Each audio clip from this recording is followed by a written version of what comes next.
Good morning, everyone. Looks like we're at our starting time, and I told Yvonne I haven't even finished my cake yet. They had so much nice food today, but we will start anyway in the interest of moving forward and not running out of time to cover all the topics we need to cover today. So, all right. So we'll go ahead and call the meeting to order, and somebody can The roll call will be performed by Julia Haynes. Chair Kelly. Okay, thank you. Good morning. So for those online, please unmute yourselves when I call your name. Richard Farias. He's here. Lawson Picasso. Diana. Here. Frank. Cliff. Raquel. Adelita. She's present. Chair Kelly. Here. Tom. Here. Vanessa. Here. Bill. Mayor Dennis. Andra. Here. Steve. Here. And Bob. Present here. Okay, we have a quorum. Thank you, Julia. So we will now turn our attention to the invocation Pledge of Allegiance by Melissa Carrillo-Cox. We can bow our heads. We thank you for the many blessings you have freely given to each of us. We ask for your presence to guide this meeting of the CPS Energy Citizens Advisory Committee. Provide them with knowledge, compassion, and wise counsel needed as they discuss the business matters on the agenda today. Help us all to remember that we are stewards acting on behalf of our customers, and provide us with the grace to serve all people well. We ask this in your name. Amen. We will now do the Pledge of Allegiance. I pledge allegiance To the flag of the United States of America and to the republic for which it stands, one nation, under God, indivisible, with liberty and justice for all. Thank you, Melissa. Chair Kelly, you can now bring forth the approval of the meeting minutes. All right. Okay, the meeting minutes, hopefully people have had a chance to look over those. Does anybody have any corrections to the minutes? I move approval, Mr. Chairman. Do we have a second? All right, very good. All in favor? Aye. All right, very good. All right, Vaughn, I believe you're up next to do the staff update. Yes, sir. Thank you very much.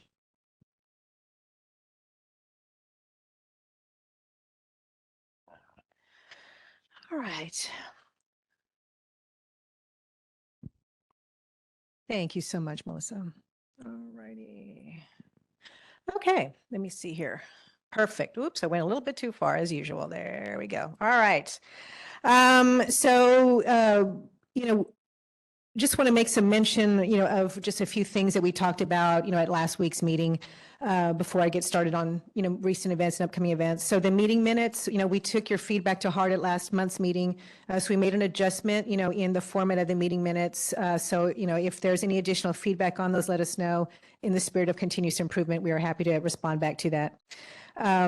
Later on today, I'll make mention of this on the next one. Also, we had a conversation, about during the roundtable section, Bob Zapata brought up, a request for a list of bills that we are tracking, that our state and federal team are tracking. And as you can well imagine, based on the pace that's going on at the state and federal level, that list, it changes quite frequently. However, I do expect that we will be able to provide that as a great supporting document for the legislative briefing that we have planned for you all. Okay, so we're going to talk a little bit about some upcoming events, recent events, and then we'll move on to today's briefings. Okay, so last week on May the 2nd, the Texas House of Representatives honored President and CEO Rudy Garza and our board chair Janie Gonzalez and board vice chair Dr. Francine Romero for their accomplishments and outstanding leadership. State Representative Elizabeth Campos introduced a resolution to recognize Rudy Garza for his strong leadership and accomplishments during his 10 months as the interim president and CEO, and applauded him for becoming the first Hispanic president and CEO of our organization. State Representative Philip Cortez introduced a resolution to recognize and congratulate Chair Gonzalez and Vice Chair Romero for being elected as the first 2 women to lead our board and organization. And, speaking of Chair Gonzalez, another mention for her is that each year through the Tribute to Women Business Leaders Awards, the San Antonio Chamber of Commerce celebrates women business leaders, and this year, the Chamber recognized our board chair, Janie Gonzalez. Chair Gonzalez was honored Monday with the Brenda Vickery Johnson Award for Small Business, which honors individuals who embody leadership qualities which have driven not only their personal success, but also the success of those around them. Chair Gonzalez is the CEO of Webhead. All right. As far as upcoming events, we have several on the horizon. On Friday, on May the 12th, on Friday, we have our Suburban City Summit. This is an event that we do twice a year to enable us to engage with the elected officials and staff members for the 31 suburban cities in our service territory. So we do, again, we do this twice a year in the late spring. We have a summit. We talk about preparedness for the summer season, the high heat temperatures, as well as other topics, and for example, this summit's going to feature, a topic on the STEP program, and it's also going to feature a briefing on generation planning by Benny Etheridge. And, our suburban city partners, have questions about both of those, so we expect it to be a really good, productive conversation. Also, our Board of Trustees meeting is coming at May 22nd, the MUC the 23rd, Rate Advisory on the 25th. And also just want to mention that we have some briefings coming up to the full San Antonio City Council on May the 31st and on June 1st. I've listed the topics there and the corresponding dates in case y'all want to tune in for that. And then, of course, is your next meeting is June the 14th. The topics that I have in queue for the 14th are twofold. One of them is related to a large transmission substation project that we want to give you all a briefing about, and the other is a legislative briefing from our state and federal team. And during that briefing, we can talk about the bills that are being tracking, the themes and the outcomes therein. And also, you will receive a communication from us in the coming weeks, related to an open house that we will extend an invitation for you to attend relative to that transmission substation project.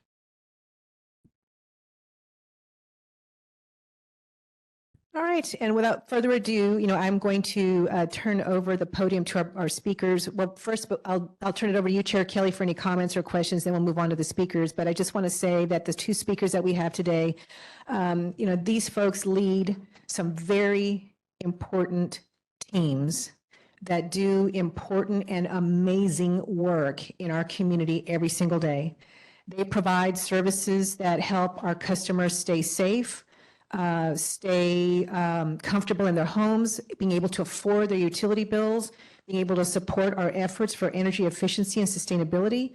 And so they are I think that you will find their work, eye-opening, because I honestly believe that, the projects and programs that they lead are of significant help, not only, to our community members, our customers, helping them, have affordable and reliable power.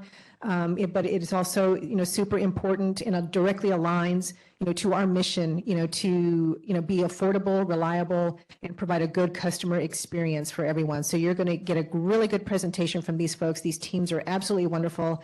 And both of these teams we partner with every single day to serve this community. So they do a wonderful job as ambassadors of our organization and representatives. So I'm going to hit pause here before we turn it over to the presenters, Chair Kelly, to allow you to make some comments and ask questions.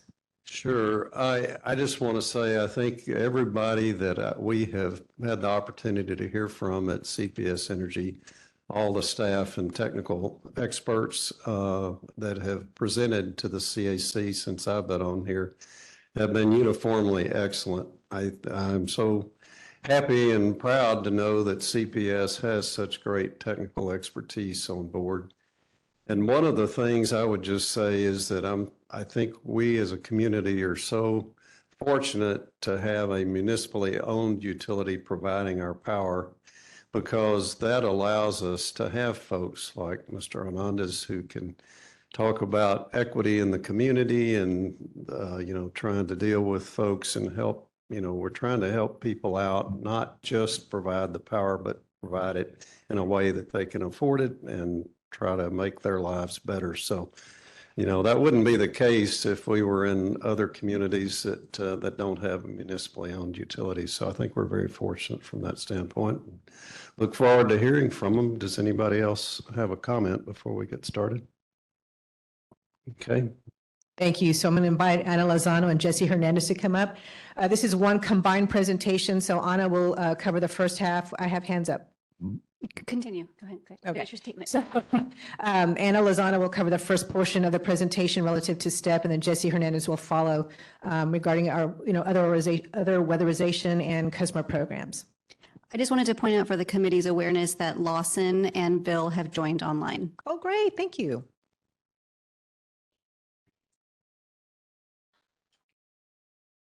So can I go back? Was there a delay? Can I go back? Well, anyways, I hadn't seen that picture in a while. I don't know who that person is. That was pre-COVID. I think I need to update that picture. But the one thing my teammate pointed out was, is that the same blazer you're wearing in that picture? I was like, no, I just like the color. Well, I appreciate the introduction, Yvonne, and thank you for your kind words. And you are right. I mean, we were talking about, I started in Brownsville. I worked at our city-owned utility there for 15 years. It is in my DNA. I choose to come to work every day to be of service to the community in which we serve, as does Jesse. And so that's what we're going to talk about today, is some of the programs that differentiate us, right? That create that value, the value add of being owned by our community. So I think there's always a delay and it's kind of awkward. So I'm going to start the presentation. I realize how passionate we are. Yvonne mentioned I had 82 slides and then Jesse comes up. So I'll run through some of them. I know there were a lot of them. And then Jesse and I are going to tag team. He's my partner in crime today. So I will start the presentation by talking about our Sustainable Tomorrow Energy Plan, also known as our STEP program. Anybody ever heard of our STEP program? Very good. Awesome. So we're going to talk a little bit about that, give you an overview. You are familiar with it, but talk about why we do what we do, talk about our goals and some of our new program initiatives since the start of our new program last August. And then I will turn it over to Jesse, and he's going to talk about some of the great work that him and his team do for our customers through the affordability programs and other initiatives like our crew team.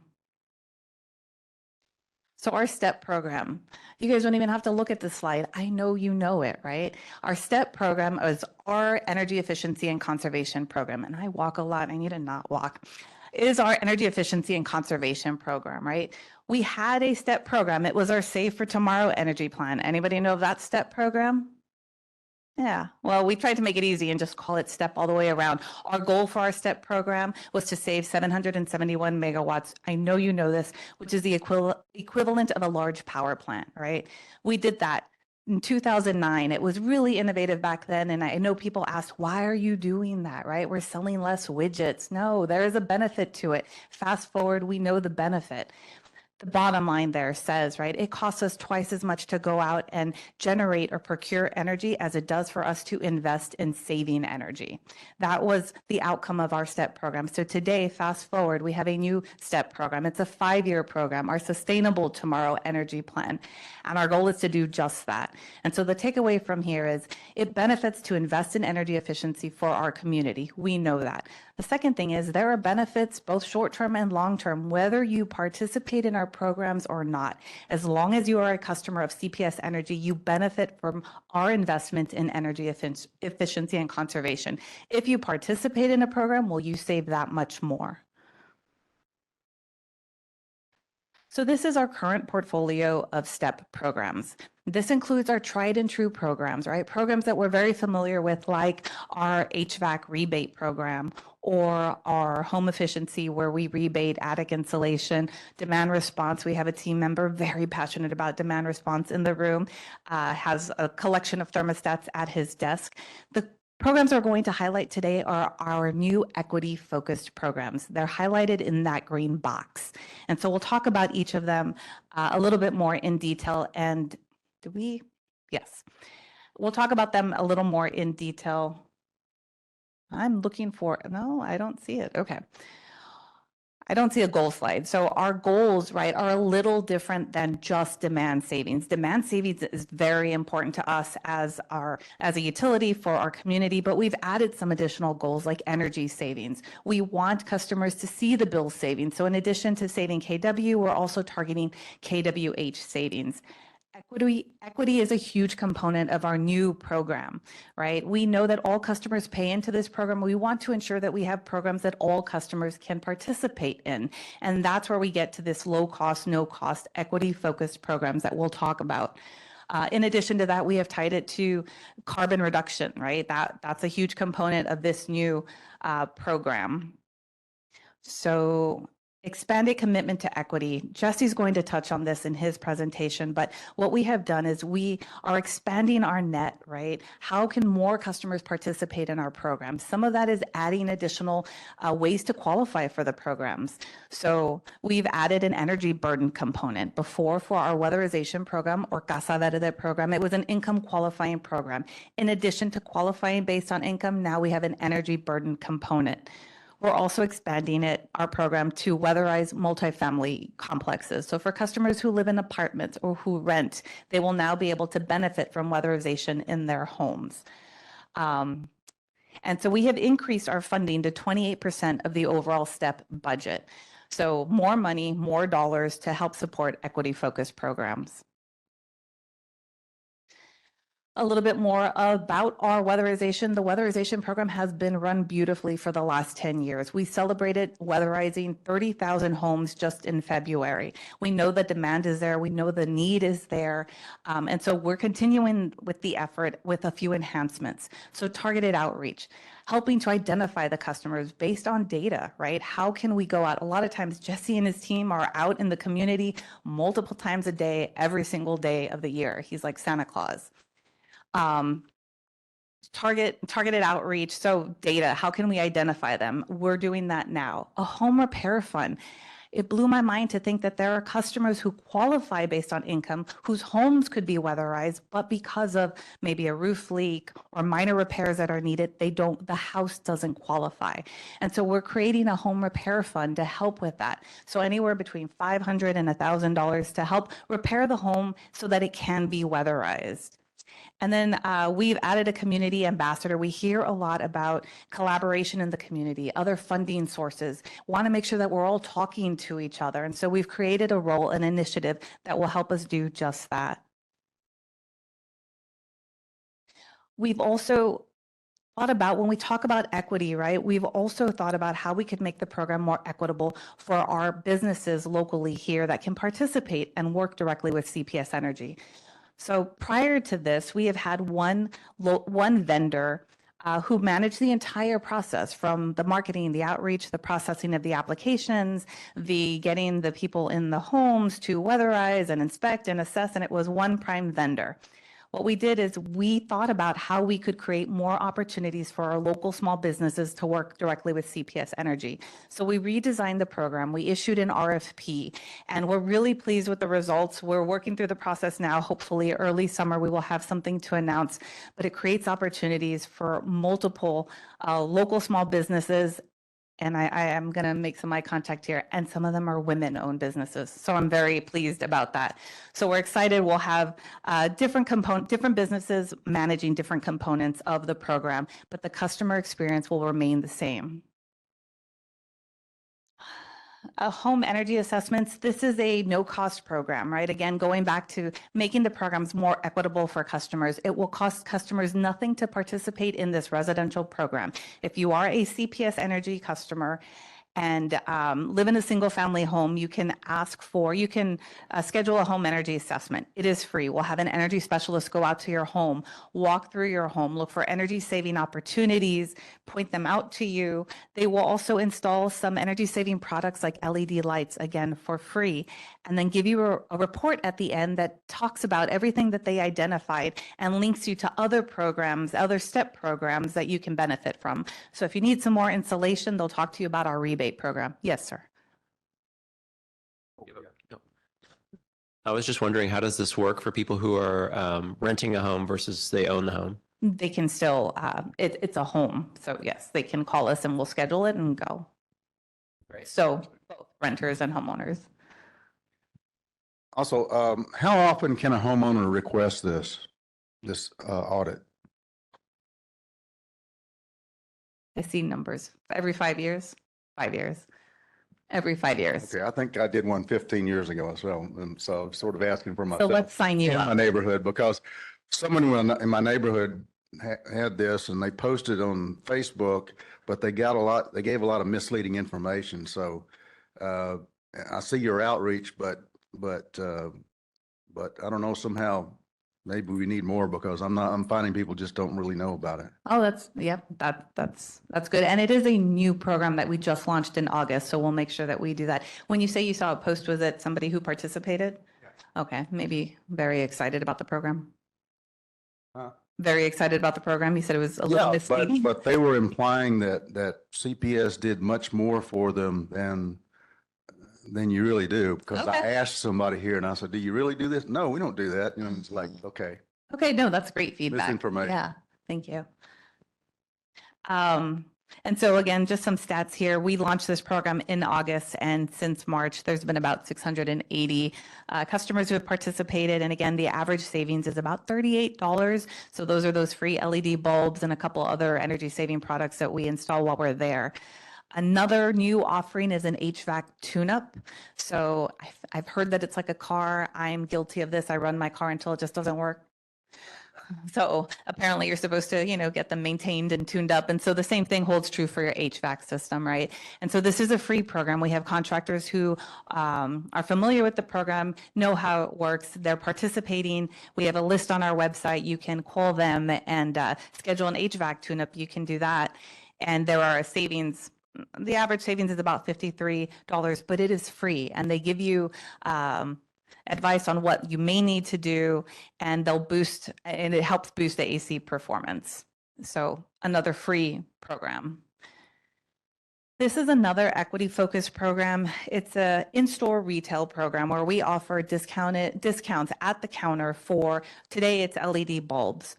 What we have done is we have targeted the locations of where we're offering these rebates, and we put them in retailers where we know our limited to moderate income customers shop. And so stores like Dollar Tree, Goodwill, 99 Cents, Salvation Army, and Walmart in specific geographic areas. And it has really taken off. Since August, there have been over 380,000 discounted LED bulbs purchased at those retailers. And so we're in the process of expanding this, right? Maybe there are other measures we can put on the counter or on the shelves that customers can take advantage of. This is that new multifamily offering. We were talking about expanding our weatherization program. And so for customers who have lived in apartments, they have not been able to benefit in the potential to weatherize their homes, even if they qualify. And so what we said is we're going to take this up a level, and we're going to work with the properties out there to weatherize the entire complex. And so it is right now targeted for limited to moderate or low to moderate income customers. And so we've got a couple of qualifications, right? The property has to be owned and operated by a 501c3, or 25% of the tenants must receive low-income assistance. Again, trying to get the benefit for our LMI customers. And so we're finalizing the program structure. We hope to have something rolled out in the fall of this year.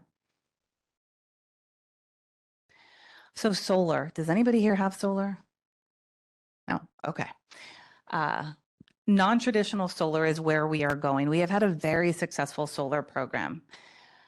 for many, many years, and we've had a rebate that has helped bring down the upfront cost for customers who want to invest in rooftop solar.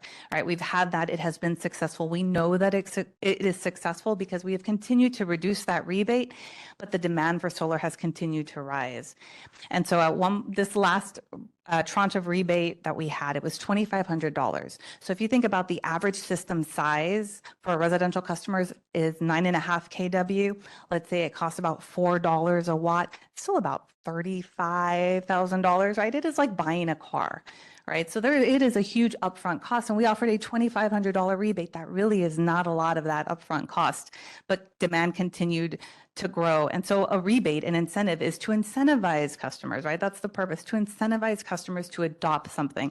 Well, the numbers have shown we don't need to do that. And so we sunset that traditional, I'm in band, we sunset that traditional solar rebate program in December. Demand has continued to increase. There is no rebate. Customers are still going out and investing in rooftop solar. So what we have said is we're going to redirect those dollars, going back to our focus on equity, right? How can we reduce barriers to customers who couldn't otherwise participate or pay for solar? And so today there are rebates for small businesses. So for system sizes under 100 kW. So those are smaller systems, nonprofits and schools, because traditionally they have not been able to participate and benefit from a tax credit, which really is helpful to them. And so we wanted to continue to do our part to support nonprofits and schools. And then we're focusing on our low to moderate income customers, right? How can we reduce those barriers? We know what they are, right? It's financing, it's upfront costs, it's the structural integrity of their home. They don't own their home. How can we help reduce those barriers to target those customers? That's where our focus is. And then additional community solar. Has anybody heard of community solar? No. What an opportunity we have today. Okay. So community solar, it's a really neat concept when we think about it, right? If you own your home and you invest in a rooftop solar system, that system is on your roof. If you move, you can pack it up, good luck, or it stays there, right? It is also a hefty investment. With community solar, it opens up the door to more customers to participate in solar. So we have two programs available right now. The first one was 1 megawatt. It was a 1 megawatt solar farm. It was a pilot program that sold out. And so it's a solar farm where customers can actually purchase panels at that solar farm, but receive the benefit of the generation at their home on their bill. And if they move, we put the credit on your bill, right? If you move, we point that credit to wherever it is you move within our service territory. So then it was so successful, we opened up a second program. It was 5 megawatts called our Big Sun Community Solar Program. Well, if you didn't hear of community solar, you might not have heard of that one. 5 megawatts also sold out. So 5 times the size of the first one, sold out. That one was a little different. The traditional was a solar farm. What we did was distribute it. We said, hey, we want to see it around the community. And so Big Sun Solar went out and they built solar carports throughout the community. I think there's 12 or 13. And so customers own the panels on those solar carports. There are serial numbers. You can go to the carport, look up and say, that is the panel that I own. It's generating electricity and I'm getting the benefit at my home.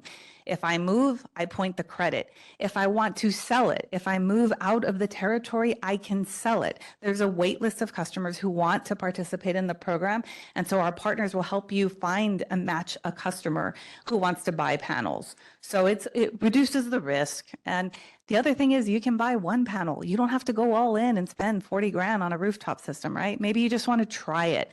You can buy one panel. You can buy as many panels up to your consumption. So community solar, we think, is a great option for the customers that we're talking about, our low to moderate income customers. They're great options for people who rent their home, or if you're like me, I just don't want to own it and maintain it and insure it and take care of it. It's a great option. So for anybody who's interested in solar, and the takeaway from this is there is more coming. Yes. So I'm just curious. I wasn't sure what this was when you first started talking about it. And so it was probably 8 to 10 years ago. My parents did a program that they had solar put on their house, but they didn't pay for it. CPS paid for it and goes back to the community. They still get a credit for it. Does that not exist anymore? That is such a good question. Yeah. Okay, that was our solar host program. And you dated me when you said 8 to 10 years. You blink, right? And it's 8 to 10 years. That was our solar host program. And it's a different concept in that, again, our goal back then too was to help get solar to more customers, right? And so it reduced the upfront cost. There was no cost. If you had a good roof, we were looking for it. If you had a good roof, you hosted the solar and we paid you a credit. CPS Energy bought all the energy generated. There are 599, not 600, 599 customers in that 5 megawatt program. And so they generate electricity. CPS buys all the electricity and they get a small credit for hosting the system on their roof, but it does not reduce their consumption.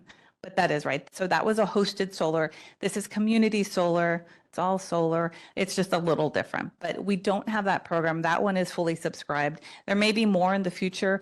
There's lots of opportunities to get innovative and creative. We have large businesses that say, hey, we have nothing but roof space. You know, we know that you're looking for solar. You want to use it, right? So we may see more of that as well. That's a really good question. Yeah, good. And so I think this might be my last slide of my 82 slides, Jesse. I'm so sorry. So just want to close by saying we are focused on equity, right? That is a huge staple in our new STEP program. Everything we do is with an equity focused lens. And so we talked about the new programs that we launched since August, our home energy assessments, HVAC tune-ups, and our retail discount programs, low cost, no cost programs. Looking ahead, you know, we talked about our expanded weatherization. Be on the lookout for our announcement and how we're supporting our local small businesses and working with them. Multifamily weatherization, bringing more weatherization to multifamily customers, and then community solar. We will have more to come very soon on that. And that is it. So thank you very much. Here you go, Jesse. All right, good afternoon. Thank you very much for having me today. I'm a little scarred because the only thing I'm going to remember is that Anna called me Santa Claus. It's a pleasure to be here. My name is Jesse Hernandez. I'm a Senior Director of Equity, Community Strategy and Engagement at CPS Energy, and I have the privilege of leading multiple teams. One I'll talk about is our customer response unit, but I also lead weatherization, energy to business, and customer programs as well. But it's a great pleasure to be here today. I'm going to be focusing on our customer programs, and I'll highlight a little bit more on weatherization, our affordability programs, and then wrap it up talking about our great customer response unit team as well. So here you see, I know it's difficult to read, but we'll make sure and we'll get some brochures here to y'all here shortly. So you'll have a copy of this, and it's English and Spanish on both sides. So Laura, if you can ask somebody to bring some brochures, please. We'll be talking a little bit about the programs. Basically, we have a variety of programs that we offer our customers, and we want to make sure that when we go to do our customer outreach events, that's the other team that I lead, is our outreach and public safety education team. So we're last year we did coincidentally it was 2023 events in 2023 fiscal year. So if you divide that by the number of days, that means that my team was somewhere within our service territory 3 or 4 times a day. And so we were very, very active out in the community, passing out a lot of this information, talking to customers about the great program that Anna and her team put together, and then also all the suite of available other programs for our customers. And you can see on here, I'll talk in more detail about the first two, but we have a budget payment plan that you may be familiar for. And it's not necessarily for somebody that's low income, it's for somebody who wants to budget, right? Who doesn't want some consistency on the programs, right? Or on their bills, and to be able to balance their checkbook every single month. I think I just staged myself there. Who balances a checkbook anymore, right? But we want to make sure that there's consistency there on a budget payment plan where you're paying the same amount every single month. We also have the ability for our burn veterans that have need to be able to regulate their body temperature because of a burn situation that they might have suffered in combat. We have that program as well, where they get a discount of $94 a month during the high heat months of our year, to be able to help offset that bill. We also have incorporated that program into for first responders, so local firefighters that might have had that situation happen to them, or police officers or EMTs that have that situation where they need to be able to regulate their body temperature. And critical care customers, there's been a lot after Winter Storm Uri, a lot of discussion around critical care customers and what do we do to support those customers. So we have a program. The program as it reads today, you'll be able to see it in the brochure. It basically allows customers more time, many more communication to be able to keep them up to date on what their status is on their bill and let them know if and when they're going to get disconnected. However, what you don't read on here is that our customer response unit team will also engage with their customers during outage support. Whenever the customer is disconnected at every hour and every 4 hours and every 8 hours, we're getting reporting that lets us know that a critical care customer has been disconnected. And then we'll provide additional support from that perspective, which I'll go into more detail as well. We also have our disabled citizens billing program. We know those customers that are on SSI or other situations might need a little bit more time as well to pay their bill. So we combine that with our senior citizen billing program and our late fee waiver. We had received feedback early on from our seniors that say, hey, I get my pension or I get my Social Security on the 5th, but your bill is due on the 1st, and I'm already incurring late fees, right? So that was an easy fix for us and say, okay, we're going to give you additional time, or we're going to waive those late fees so that you don't have to worry about that. You can pay us whenever you get your pension check or your Social Security check as well. But the brochure also goes on to cover different payment methods that we offer, but that's just a variety of the programs that we offer here at CPS Energy. You have a question? I do. Thank you. One clarification. This is just for residents, right? Not for business? That's correct. Well, I should say this brochure in particular is for residential. However, we do have some programs for small business customers. And so I think I mentioned Laura Jacobs, who's our senior manager of our customer advocacy, oversees the crew team and also the energy to business team, or E2B as we refer to them. Very, very similar to, it was E2B is the newest team, and it was based on the motto of crew. But we also provide the same level of support, and that's a concierge level of support that I'll cover here. But there's also programs that are available to our small business customers, like the budget payment plan. And as COVID dollars started to come in, there was some dollars available for small to medium businesses. We also work with them to allocate those. From an equity perspective, that's a really important concept, is get business in there. So how do you define success of these programs? What's the definition of success? Sure. Probably the biggest one is program participation and being able to enroll those customers. I'll get into detail on the affordability discount program, but we have a target that we look at to meet on every single month to be able to do that, which is 65,000 customers that are actively enrolled in the program. So we do that on weatherization as well. We want to make sure that we have our target. We identify both number of home targets per year. So we have that measurement there. We also cover customer satisfaction as another measurement, and then the amount of energy savings that we do that. So I'm going to ask you for some on-the-fly math. Sure.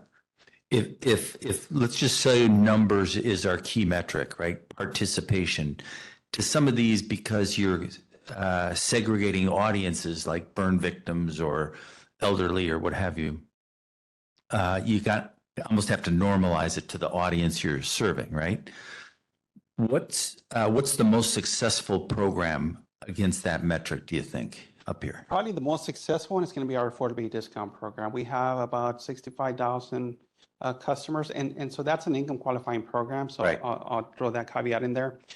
So we have 65,000 customers enrolled in that program. The one with the highest participation is probably our budget payment plan. I believe there's close to 100,000 customers that participate in that program itself. It's not income qualifying. Like I said, it just helps you budget better. Understood. But it is a program that provides customers a good segue to be able to manage. As I looked at this, right, and looked at the problems over the last year that our customer base has had, it's payment, right? Late payments or disconnects, threat, or issues, things like that. And so looking at this list, those were the two that popped to me that they better be the most successful, and they are, right? Yes. So that's really good to know. So great job. Thank you. Great. Thank you. Yes, ma'am. Is there a way we can get a JPEG of this so that we can share it on our social media platforms? Absolutely. It's actually on our website. And so I'll ask Yvonne, I'll send her the link, and we'll make sure we distribute that link. Definitely. And that was the other thing as I move on to talk about the programs. I also mentioned our customer outreach team, and I know all of y'all are heavily embedded in the community. And somebody mentioned, I think you mentioned outreach, right? And the message that was being shared out in the community. And so I have a full team at your disposal that we will go out, whether you're part of neighborhood associations, committees, or anything else, and you would like us to come set up, we can go as big as you want. We can set up a full event for your community, or we can set up a table at an existing event. We do this, like I mentioned, we did 2023 last year, right? So we are very, very good at that. The team is fantastic on setting up, and we come out and we set up and share all this information and have conversations with customers and let them know what's available to them. So that's fully open invitation to all of you. As you're going out, or if you encounter somebody that says, hey, I want CPS at my event, send them my way and we'll get them set up. So this is our affordability discount program. As I mentioned, we have about 65,000 customers. It is income qualifying, 125% or below a federal poverty level. So a family of four making less than $3,125 per month would qualify for this discount. And the discount is $1,167 for electric only customers, an additional $447 if they have gas, for a combined discount of $16.14. It's a really good discount. On our average bill is about $160, $170 a month. So if you're looking at it from an average bill perspective, that's about a 10% discount that they're seeing on their CPS Energy bill. So it's pretty significant, especially we have many families that are on fixed income. I know quite a few customers that are living on $400 to $600 per month. And so when you look at what that income is for them, that this can come into play. The $16 can pay for a couple of medications or other things that they may need to use it for. And then customers that are seniors that qualify for this program are also automatically enrolled to our senior citizen late fee waiver program, so that we try to make it as convenient as possible, so that there's not multiple applications for customers that they have to fill out as well. Jesse, real quick question, and this is probably for Anna too, if she's still here.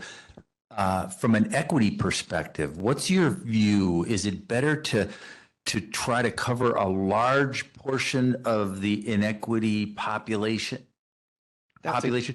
and with a little bit of discount, or to focus on a few with a much meatier discount? So I'm looking at that and saying 10%. Well, that's a pretty good number, but still just, $16 a month, it's not as compelling as 50% of their bill or something like that. You know what I mean? Yes. And so that's a great question. And what I'll say about equity, we're trying to focus on the customers with the highest energy burden first. And so we're starting to define our strategy and what we're going to be doing towards equity. And if you allow me, here in a few slides, I'm going to talk about our bundled approach.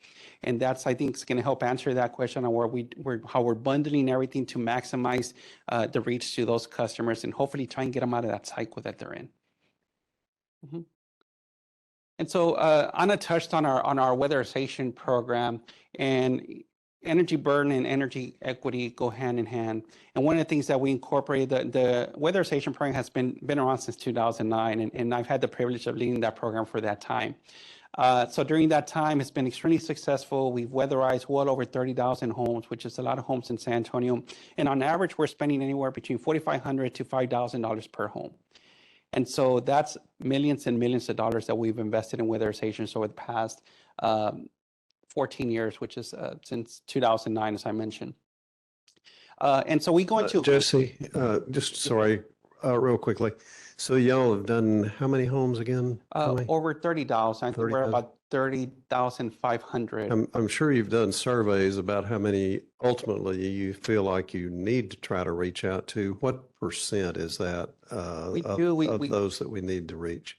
The data is dated, but we're actually we're refreshing that data. But the last time that we have pulled that data a few years back, we're probably at about 105, 107,000 customers that we think are eligible for weatherization. So we still have ways to go. So you're a little bit over a third then? Right. Okay. Thank you. And so that number changes, right, yearly, right? Because home stock changes, and then the way the market has been going, there's more renters, people now are moving more or trying to find lower price housing because of the housing market.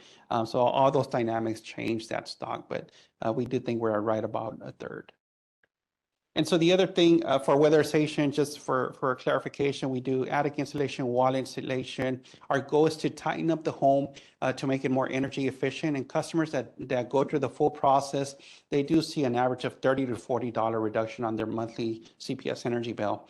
But aside from that, one of the biggest benefits is the comfort, right? Customers will tell us, in the summer it was extremely hot in their home, but after weatherization, it becomes much more cooler inside their home because all that heat or all that cooling is not going out, right? And it's staying in the home where it should be because of the insulation. So I mentioned energy burden. One thing that we added recently is an energy burden component. Although it's 200% of federal poverty level to qualify, so it's an income qualifying program, we're able to incorporate an energy burden calculator into it. So there might be some customers who are above the 200% and they don't qualify financially.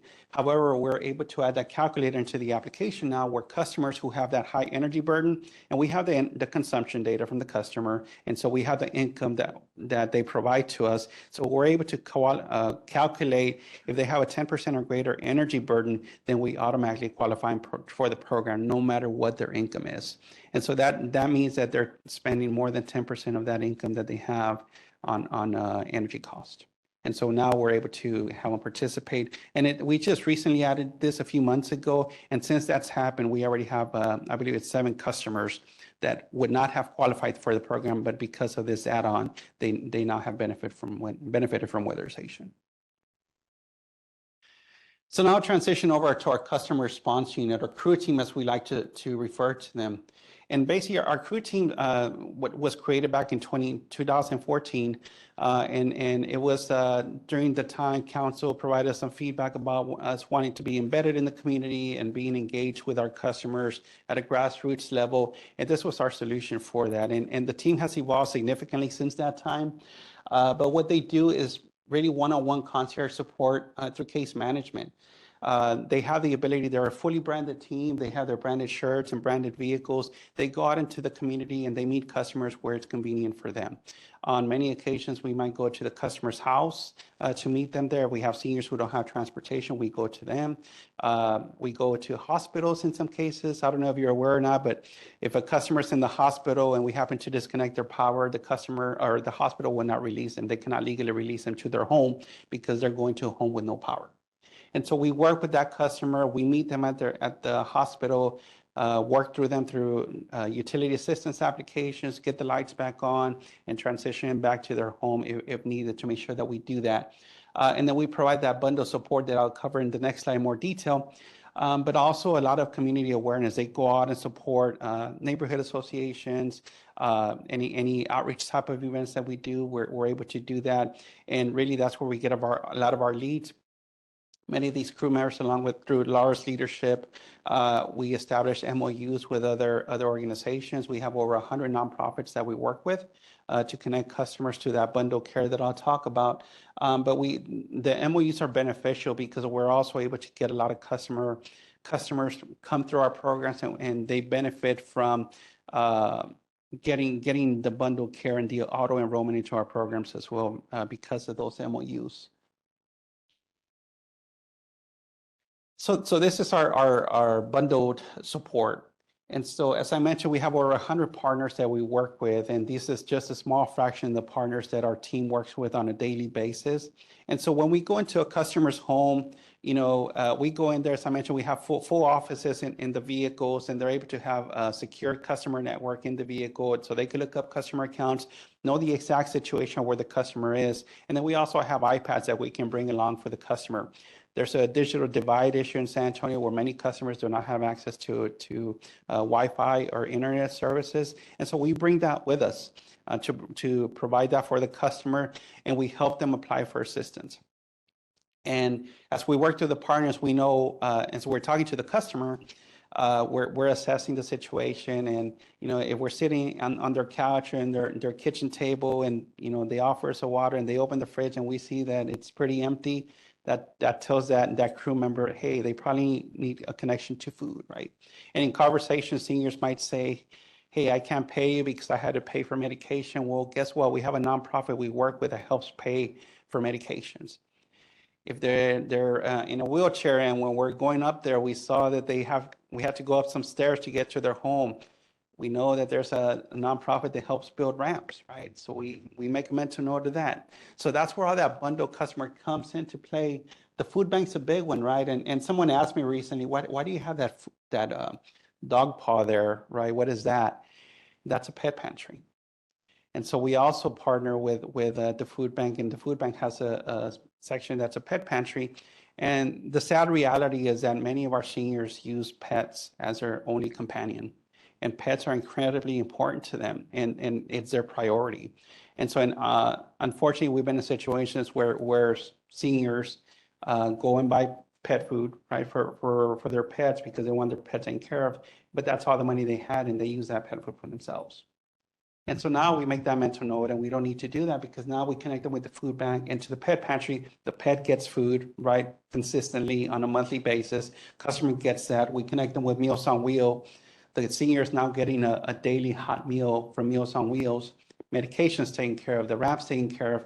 And then after we do all that, the last thing we look at is utility assistance. We don't even start with that. Even though we're the utility company and we want to get paid, we don't even start there. Then we work on utility assistance, and we look at who can we partner with to get that bill paid for the customer. And so we look at SAM Ministries and others, but our biggest partners are the city of San Antonio and Bexar County because they're able to provide us that larger payment amount. But then even beyond that, if we get those funds from those organizations, then we go on to the others, like SAM Ministries. They might provide a couple $100, right? But Bexar County can provide $2,000, $3,000, $4,000 on some occasions. Question? Justine, how many do you have on the staff that do all this, that work with all these nonprofit entities that help? So we are at 8, Laura, is that right? 9 crew members, thank you. So we're at 9 crew members, and we're hoping to be able to add a few more. You know, and we're very excited because they have a big reach, right? And we're able to get out there. Jesse, this is fantastic. It's the right way to do it, right? Is to partner with these. San Antonio is known as Military City USA, right? I don't see a military-oriented nonprofit or a military the military itself, right? So maybe as a recommendation is you work on developing that, because there are just so many veterans, and especially veterans either in service or just out of service, that are struggling. So I think having that kind of flavor in here would make a lot of sense for San Antonio. One of friend here, Laura Jacobs, she's our senior manager for customer advocacy. We do work with some military nonprofits, so I'll let her speak to those. We have a great partnership with TechServe. We also, one of my dedicated hires into the customer response unit is a veteran and has veteran connections, and he's building up our veteran connections for our customer response unit. So yes, we're there. Yes, Endeavors is also another one. Yes, we're already there. Thanks, Laura. Good answer. So I wanted to mention something that we're pretty proud of. You know, as we went through all the COVID dollars, and there was a lot of money in the community, right? And we're able to connect customers to that assistance when that money was made available to the city. But as COVID started to wind off and go away, the dollar started to go away as well. And so now we're getting to the point where we still have some customers with large accounts, and we're partnering with these partners to piecemeal, if you will, to that assistance. But back in mid-March, right around spring break, Bexar County reached out to me and said, hey, we have about $1.5 million that we need to provide for utilities. I said, great. And they said, there's a catch. And of course there is, right? There always is. And the catch was that we had to spend the money by March 28th, and this was March 15th, right? And so that gave us a very short window to that. So with my fantastic team and partnering with Bexar County, we quickly jumped into action. And in 4 days, we were able to put an event together in this very room that you're sitting in here today. And we started that event, and we did very targeted. We went with the customers that had the highest amount of dunning or balances. And we did 3,500 messages and calls to these customers with a very direct message saying, hey, you owe us quite a bit of money. We know you're eligible for this assistance. We're going to be here on this day and time. If you'll show up, you're probably going to get a lot of assistance. And boy, did they show up. We had over 650 customers that showed up right before noon, because the event started at noon. And there was a lot of we had customers in every single build or room that you see here, out the door, literally out the door. We were here about till 9:30, 10 o'clock that evening, working through every single customer that came in that day. And I'm happy to report that as we put that slide together, we had 540 applications that were filled out that evening. And we have just at about $1 million that has already been pledged. They're still processing some of those applications, but just about $1 million that has already been pledged to those customers that came in that day. So it was a very, very successful event. So we'll continue to partner with Berry County and see what else we might be able to do in terms of additional assistance for those customers. Jesse, we have we have a couple of questions. One of them is Dr. Adelita Cantu online, then we'll move on to Richard. Great. Dr. Cantu? Yes, hi. Jesse, are you able to hear me? I'm in an airport right now. Yes, ma'am. Okay, fantastic. Jesse, I know how great your customer response people are. I had someone out at an event. I had a Good Samaritan on Monday afternoon, so thank you very much for that. And always fulfilling my request when I do have it. So just a couple of things that I heard from people on Monday, but I hear a lot from people about their hesitancy of letting someone into their house to do an inspection. And this is a question for Anna when Anna was doing her presentation. And I know particularly seniors can be very hesitant to do that, having somebody come in and do an inspection, or particularly if they're alone. So I was just going to suggest, and I've talked about it before, is perhaps, and you partner with the city of San Antonio and they have their community health workers through their healthy neighborhood programs, really have a connection and a trusting connection in the communities.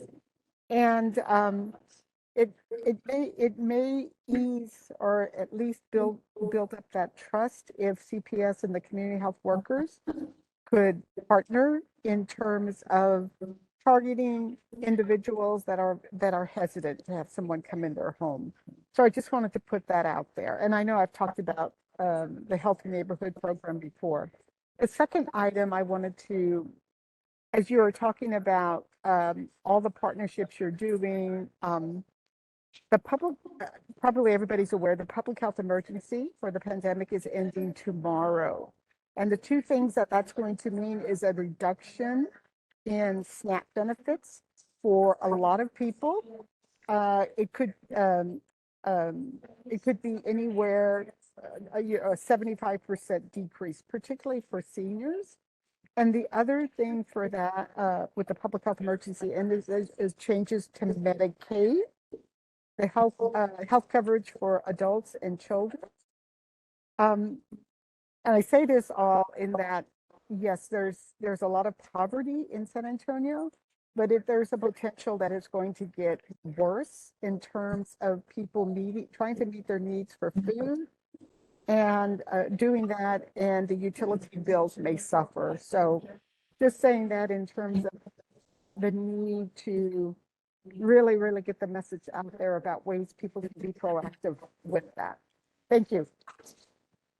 Thank you, Dr. Cantu, and we'll definitely take all that into consideration and input. And I know we have been having a lot of discussions or I've had a lot of discussions with the city, and I'll make sure to definitely add the community health workers as well. I've been reading a lot about them as well. I'm sure you're familiar with the promotoras that we've used in the past, and so very similar to that, we'll continue to do that. So thank you. Oh, yes, sir. Jesse, I just want to, I work for Alamo Colleges, and about 10 years ago, we started through the process of creating student advocacy centers. And I just want to acknowledge and thank you and thank everybody and thank the leadership for supporting this, because when we went through that process, our advocacy centers do a lot of this, case manage, actually help people get connected to services. And there was a lot of pushback saying, we don't need to do that. That's not our job, even though we're a public entity. There wasn't a lot of pushback, but there was some. And we went through that process and found how much the need is. So I'm proud that we do that as a public organization. I'm proud that it's another reason why it's great to have a municipal utility as opposed to a private or a conglomerate of private companies that are really looking out for the community. So thank you. And just a note that our people will serve students, including helping them and whoever they live with. If there's ever a way I can help with a connection, if your team's ever helping people and if they find out they're an Alamo Colleges student, they can actually, you can help refer to more services through us. Yep. It's just a talking point, or maybe you already have Yeah, and that that's why Laura's here. connection. I love it. I want to say that I did assist Lisa Black in supporting the initial bringing up of the student advocacy opportunities there. We also had an MOU that it didn't sustain this pandemic, but we even partnered greatly to where it adjusted my customer response unit's job descriptions to where I included social services as part of one of the degree plans. Additionally, our MOU at the time had allowed for any referrals that were coming from the Student Advocacy Center for them to be able to partner up with us and ride to the homes and go through the whole professional development of our case management system. And so we're still connected today at all of the Alamo Community College districts. We are doing satellite hours at their location to help support directly. That's phenomenal. Thank you so much. Chair Kelly? I just had a quick question. I know you've referred, Jesse, several times to the city, or city of San Antonio. Since we do have the 31 smaller cities that are involved in the service area, I'm assuming you reach out to them as well. Maybe it's not as easy. Could you comment on that a little bit about how you try to reach out to the smaller cities? Definitely. So everything that I spoke about, it's open to anybody in any suburban city, and we partner very closely with Yvonne and her team. We actually do. My team puts together what we call customer programs fairs, and we do those on a twice a month or once a month at least, where we go and set up in different organizations or different entities throughout San Antonio in our service territory. And suburban cities are also one of those that we host those fairs in. But we also, anytime there are suburban city events, I know Melissa and Nancy, we work with them as well. And then we set up those tables that I mentioned. Our crew team will set up a table there to participate in those, to be able to share that information. And all these programs, all of the suburban city customers are also eligible for those as well. So definitely very inclusive of suburban cities. So that was part one of what our crew team does. Am I good on time? Okay, so I'll go through this quickly, but the other part of our customer response unit support is extended outage support. Our crew team is 24/7, 365. So we work all the time to support our customers. And one of the important work that they do is outage support. So I mentioned the support of our critical care customers. So if a critical care customer is out and we know that they're going to be out for an extended period of time, that can be difficult for them, especially if they're on life-sustaining equipment. So we make sure that we engage with those customers during extended outage support, and we do the personalized phone calls to check on them and say, hey, are you going to be okay? We're going to be out of power for 4, 6, or 8 hours. Sometimes it's out of our control. There's excessive tree trimming or just a lot of down poles. It's going to take us a while to get the power back on. So we talk to the customer. If they say no, we're not going to be able to do that. We do a couple of things. We just purchase some large batteries that can support life support equipment for an extended period of time, the breathing machines or anything that might be dialysis machines. And we loan them out to those customers, and our team goes and delivers those to the customers.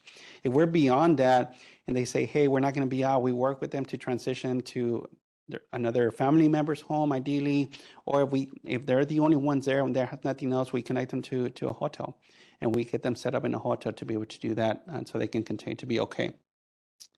We also do the customer site visits, patrol the neighborhoods. I know it's very frustrating if your neighborhood's completely dark, but it's also always welcoming because we come in our vehicles, we light it up, and we're out there with the flashing lights, and we're very welcoming where they can come out, or they're usually outside sitting by their garage, right? Not too happy because their power's out, but we come up and we talk to them and we provide would tell us the facts of what's going on.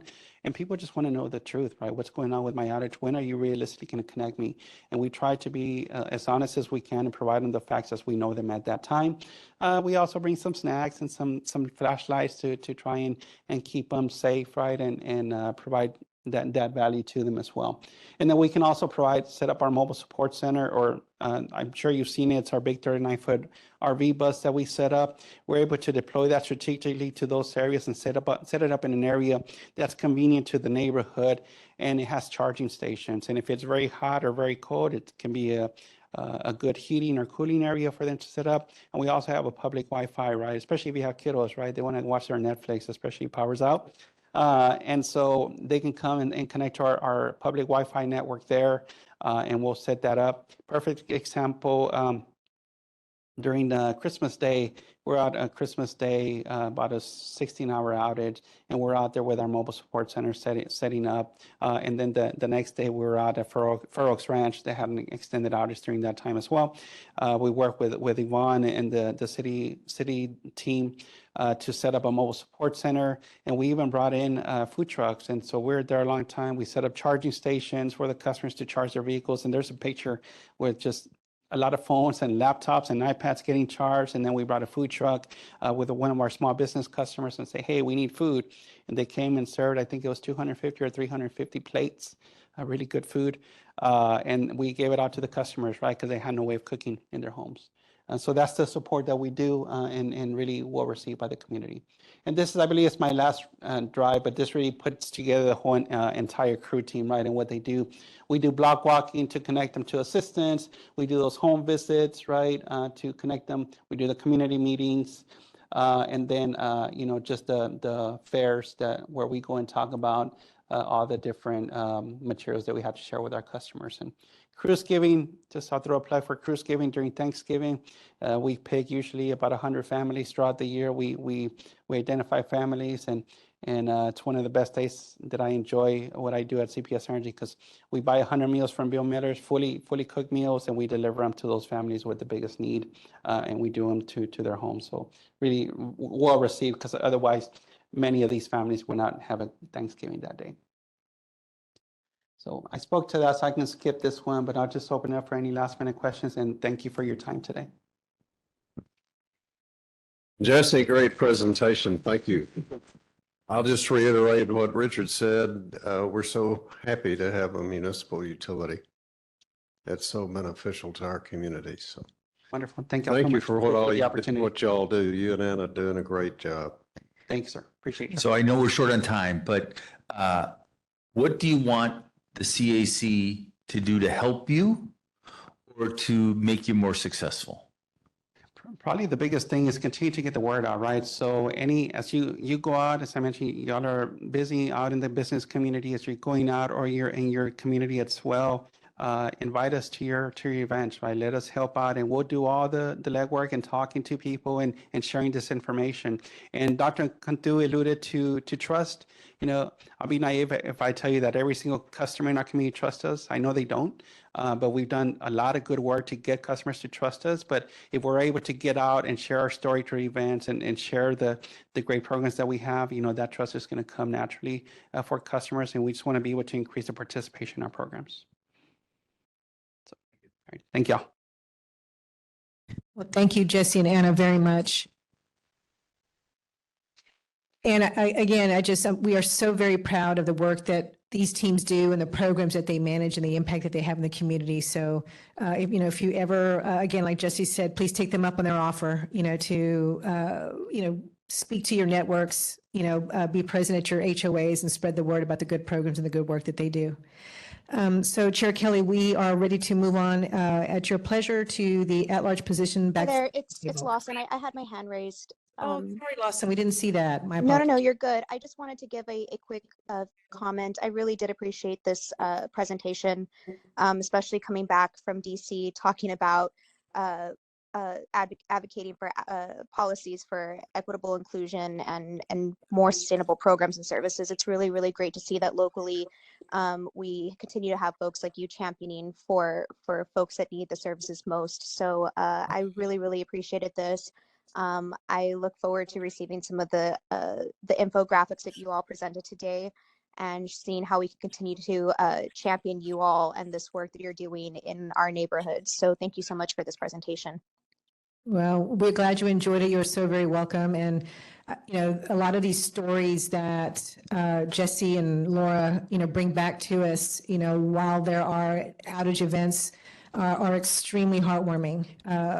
So again, so thank you. But yes, we are very, very proud of what they do, and they are very much making a huge impact in the community. All right. Without any further questions or comments, Chair Kelly? All right, we have next topic on the agenda is talking about the at-large position and backfilling in that position. We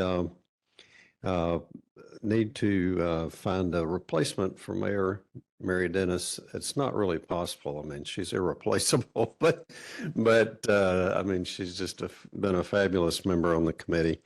But as best we can, we need to find a replacement. So we have a process that I wanted to suggest and talk about, have open time for discussion about it. But just to recap real quickly, in 2022, we had a rather large solicitation process for some openings that we had. We had narrowed it down to 5 applicants that we thought were the cream of the crop. And we had really, I was just amazed. We had a great group of folks that had applied.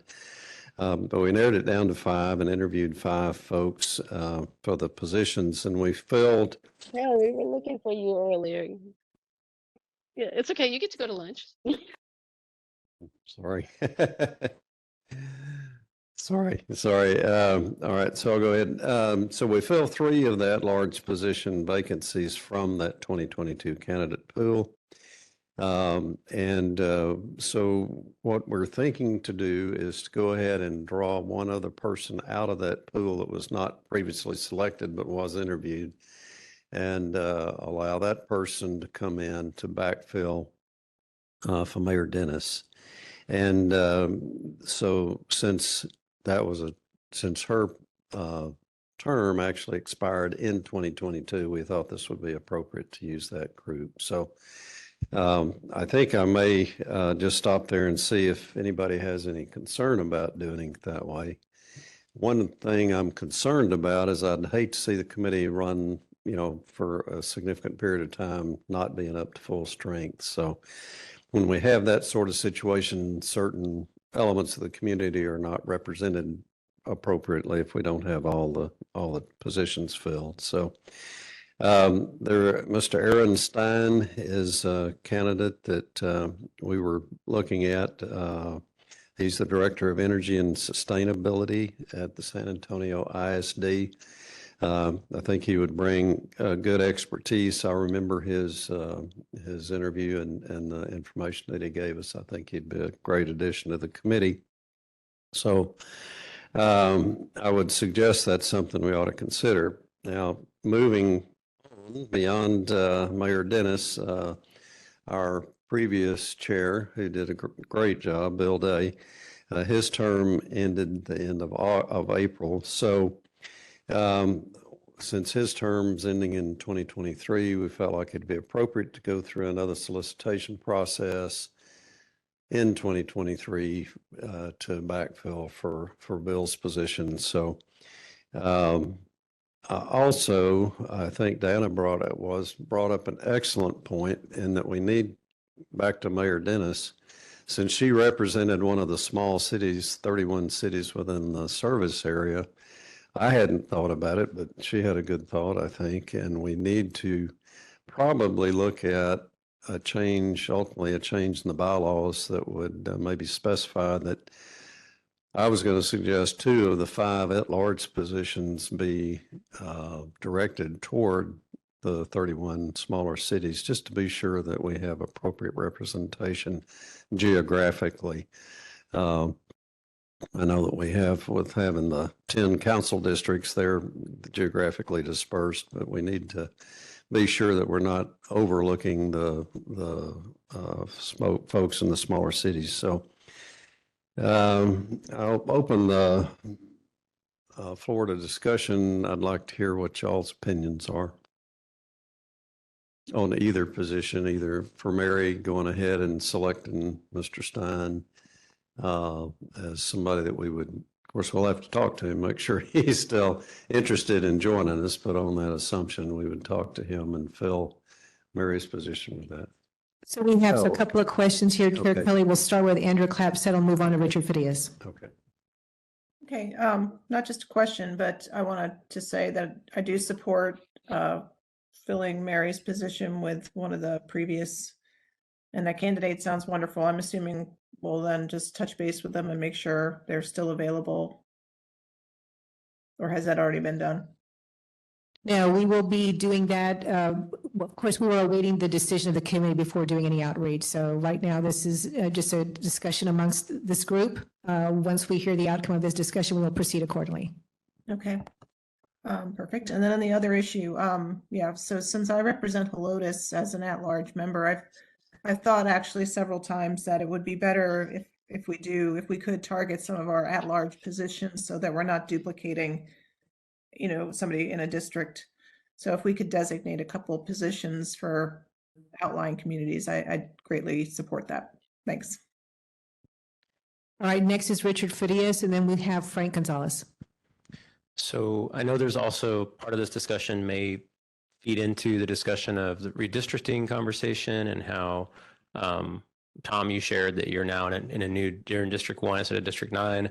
I've shared with this group in the past that I sold my house in District 1 and have been trying to figure out what my partner, I've been trying to figure out what we're going to do. And I have a personal feeling that I don't want to serve for a district that I'm not a resident of. Whether officially I'm able to is one thing, but I don't feel comfortable with that because that just doesn't seem right to me.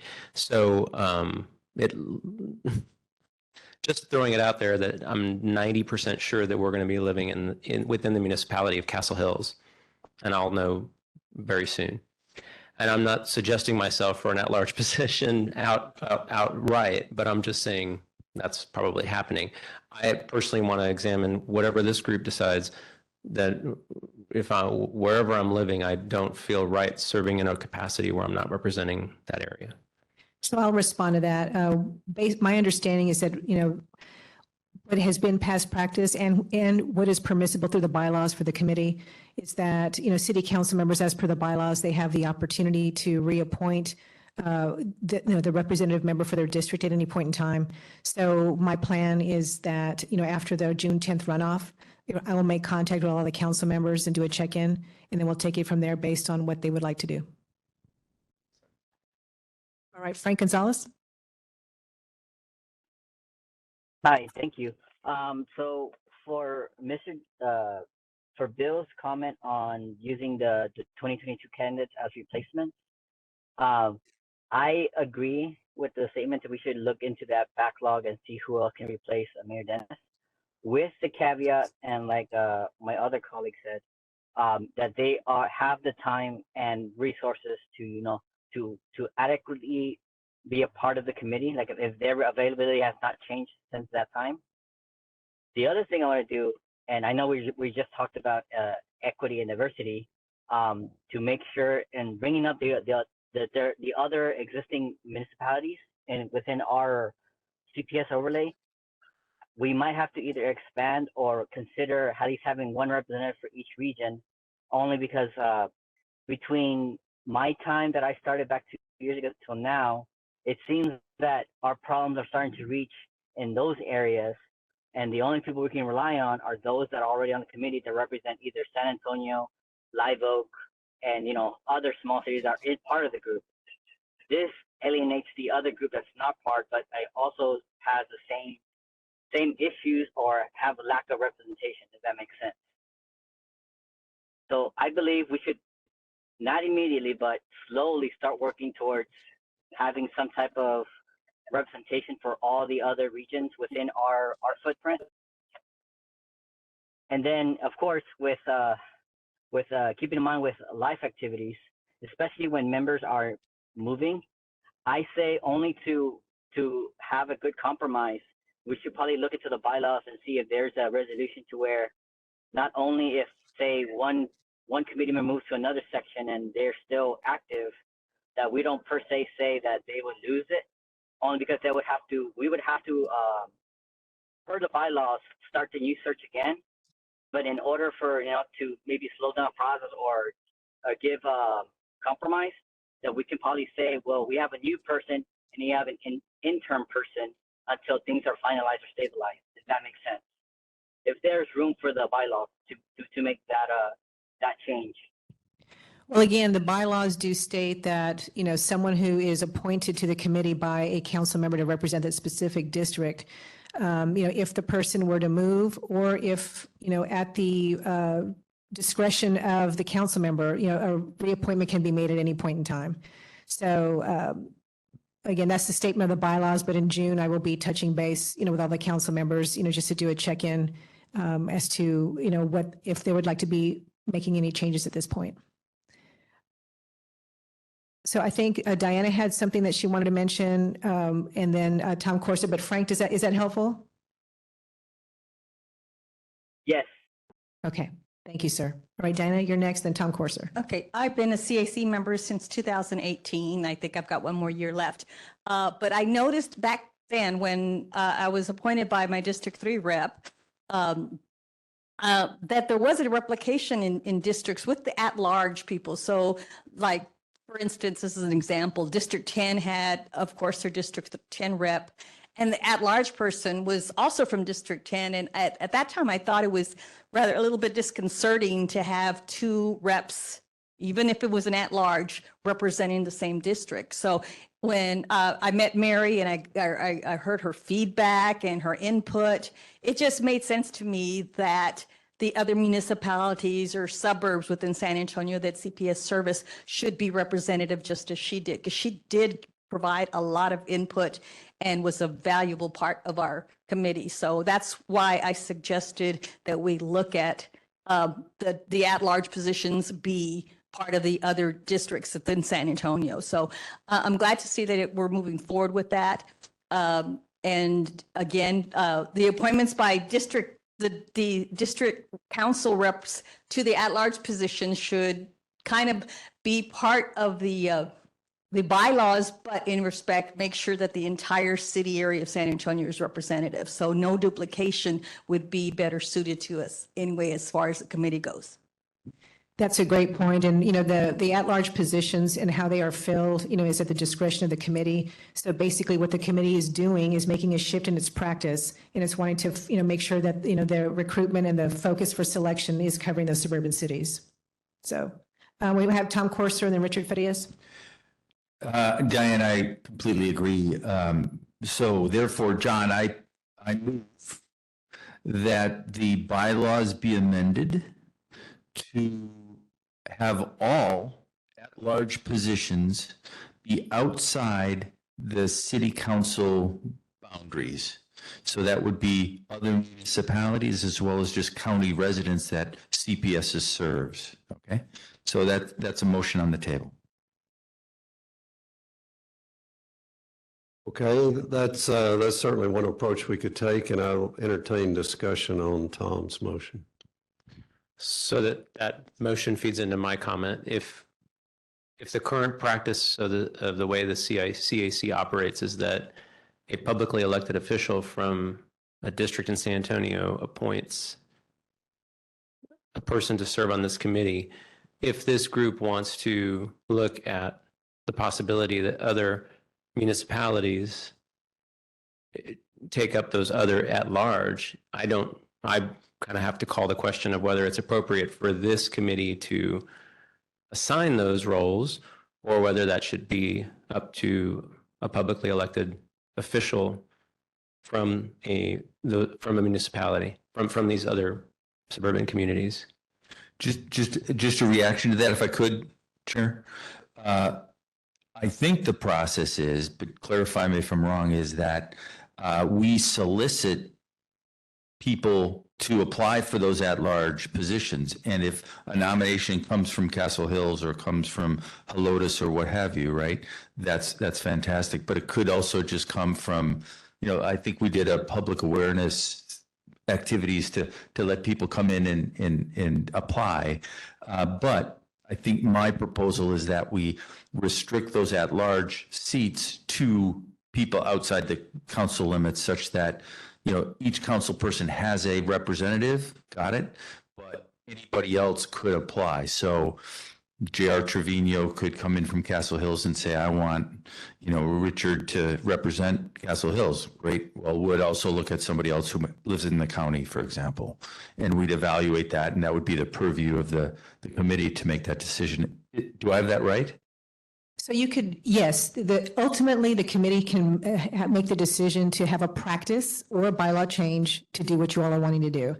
From a practice standpoint, for example, we could have a very targeted recruitment process, for the next backfill at-large position, targeting to the suburban cities, and that would achieve what you're looking for. So again, you could do it by practice or by bylaw change, but the committee could make that decision. Yeah.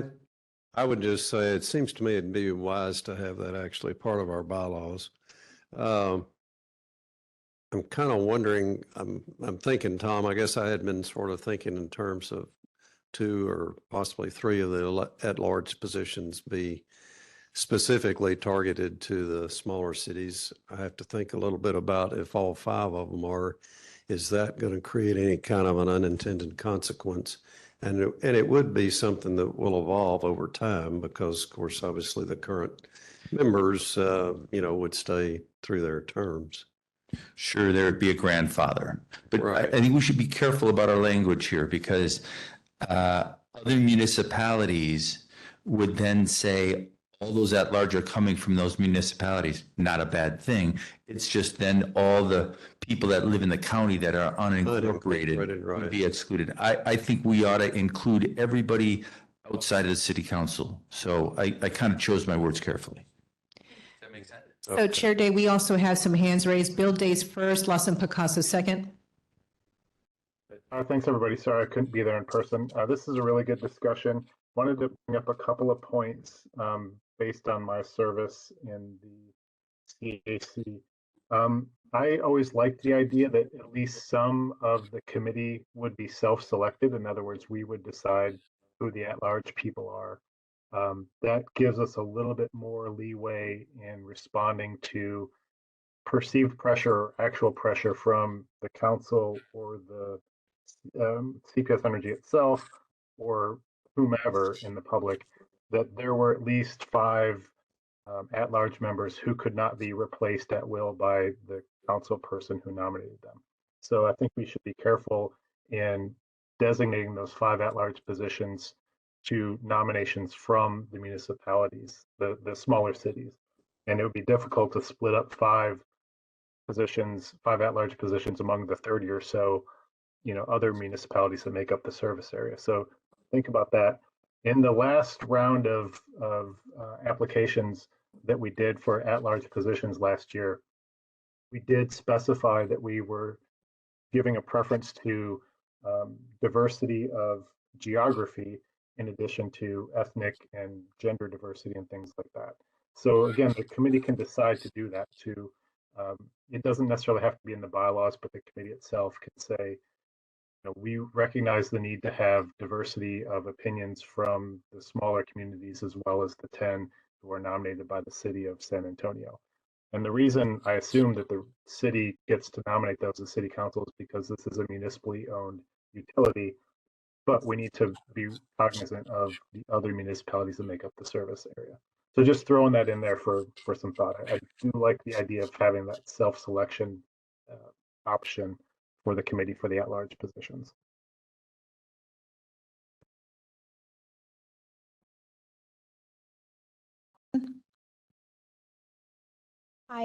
Yeah, to just kind of piggyback on what Bill had said, and I think that this is a great discussion.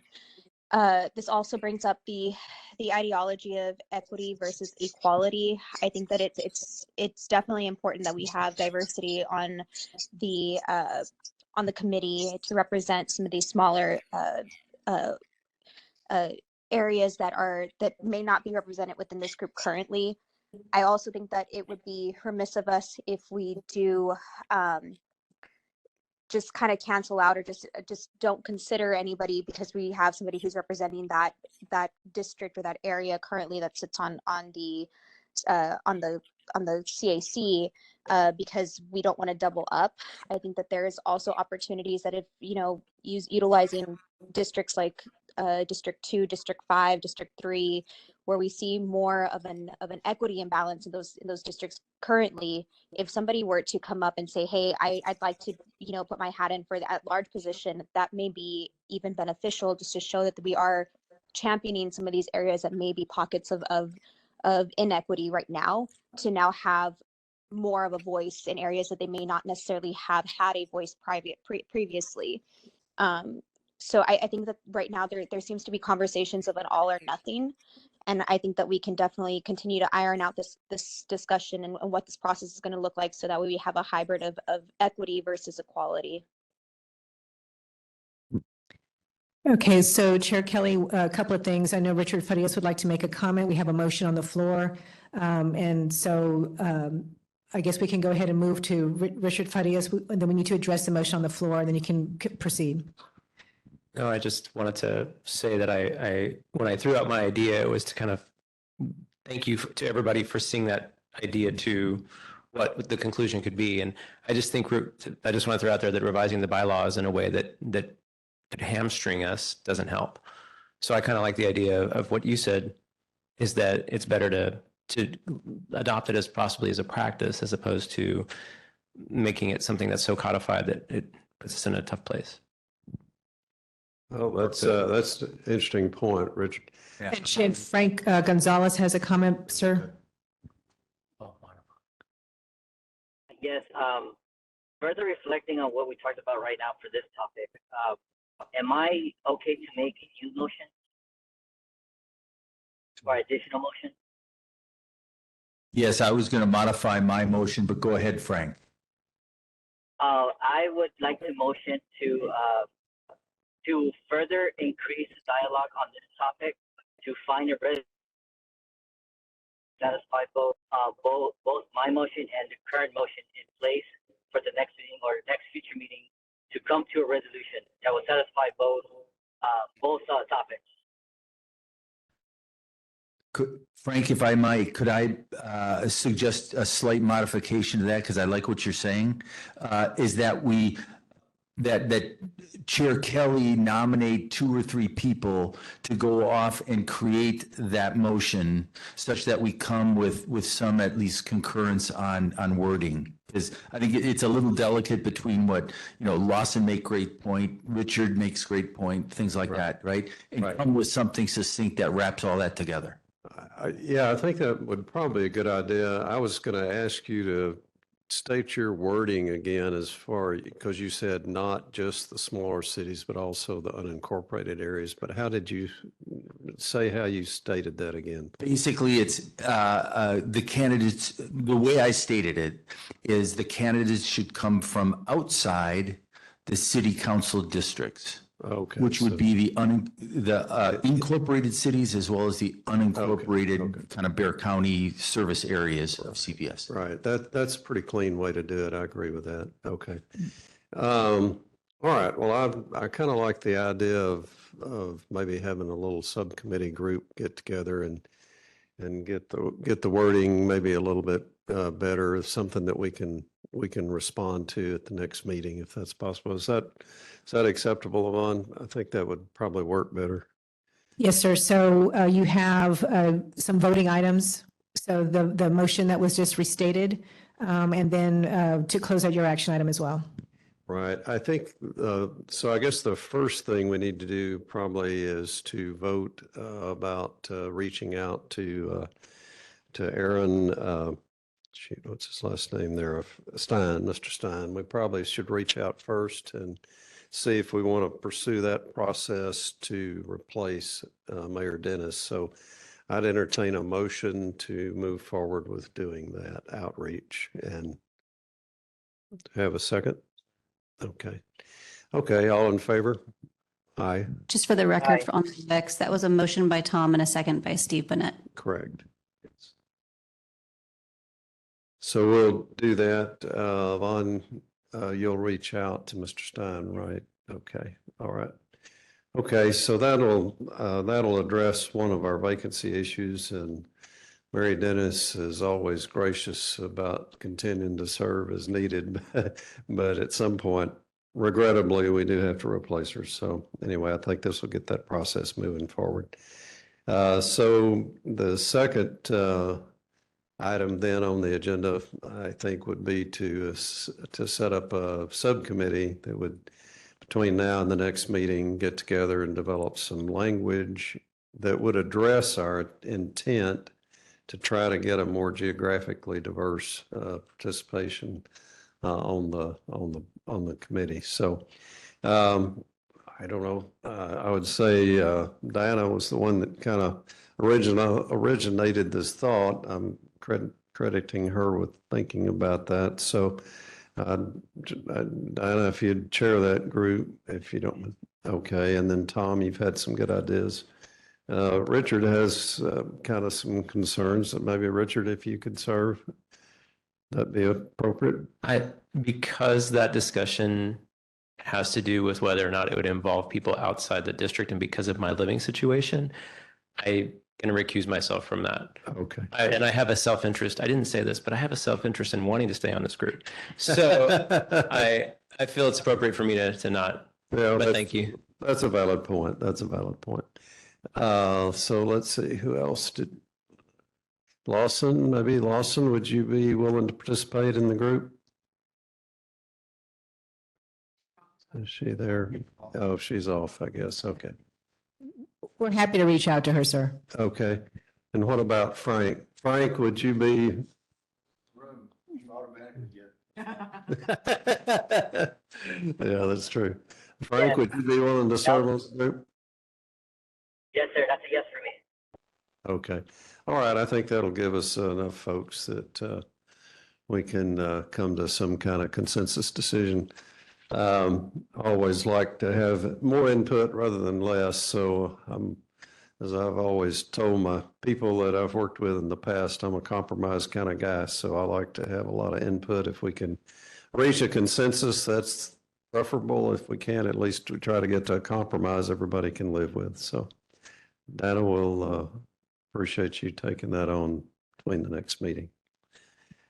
All right. So I don't know. Is anything else as far as our topics there? The last topic is roundtable and meeting adjournment, and we are at 1:08. Okay. So we are running a little bit long. If anybody has a last topic they wanted to throw out. Yes. Julia, did we find out anything about taking the newbies on the committee on the solar tour? I haven't looked into that one yet, but if we were to do that, I would highly recommend post-summer. Pretty toasty. Okay, anybody else? All right, I'll entertain a motion to adjourn then. Make a motion to adjourn. All in, we have a second? Okay, all in favor? Aye. Chair Kelly, before you mark adjournment, I've just been advised that Lawson Picasso has agreed to serve on the committee for the bylaw review. Great. All right, great. That's great. All right, I think we're done for today. It was a great presentation. I tell you, it really makes me proud to be a participant with a municipally owned utility. I mean, these folks are doing fabulous work. So, thanks, everybody.